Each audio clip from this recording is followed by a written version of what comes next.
Praise the Lord. ദൈവനാമത്തിന് മഹത്വം ഉണ്ടാകട്ടെ. ഇന്നത്തെ നമ്മുടെ വചന ചിന്തയ്ക്കായി യെശയ്യാ പ്രവാചകന്റെ പുസ്തകം 8-ാം അധ്യായം 11-ാം വാക്യം. യഹോവ ബലമുള്ള കൈകൊണ്ട് എന്നെ പിടിച്ചു.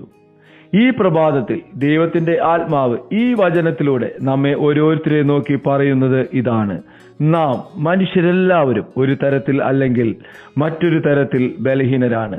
നമ്മുടെ ആരോഗ്യത്തിൽ, സാമ്പത്തിക കാര്യങ്ങളിൽ, ബന്ധങ്ങളിൽ, സ്വഭാവങ്ങളിൽ എവിടെ നോക്കിയാലും നമുക്ക് പരിമിതികളുണ്ട്, ബലഹീനതകളുണ്ട്. ലോകത്തിലെ സകലരും ബലഹീനരാണെങ്കിൽ പിന്നെ ബലമുള്ളത് ആർക്കാണ്? ദൈവവചനം കൃത്യമായി ഇതിന് നമുക്ക് മറുപടി നൽകുന്നു. യഹോവ ബലമില്ലാത്തവന് ബലം വർദ്ധിപ്പിക്കുന്നു.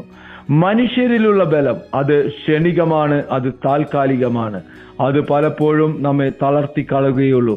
എന്നാൽ ബലം നിന്നിലുള്ള മനുഷ്യൻ ഭാഗ്യവാൻ എന്ന് സങ്കീർത്തനം പറയുന്നു.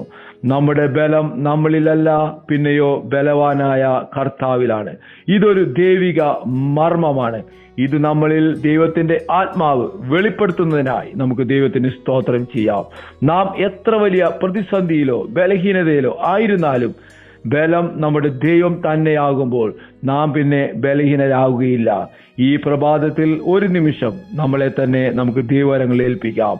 നമ്മുടെ ബലഹീനതകളെ ദൈവകരങ്ങളിൽ സമർപ്പിക്കാം. ബലം കുറയുന്നെന്ന് തോന്നുമ്പോൾ ബലമുള്ള ദൈവത്തിന്റെ കരങ്ങളിൽ നമ്മളെ തന്നെ ഭരമേൽപ്പിക്കാം. അവിടുന്ന് നമ്മളെ തള്ളിക്കളയുകയില്ല. ബലവാനായ ദൈവം നമ്മുടെ ബലഹീനമായ കരങ്ങളെ പിടിച്ച് ഞാൻ കൂടെയുണ്ട് എന്ന് പറഞ്ഞ് നമ്മെ ബലത്തോടെ നടത്തുവാൻ ഇടയായിട്ട് തീരും.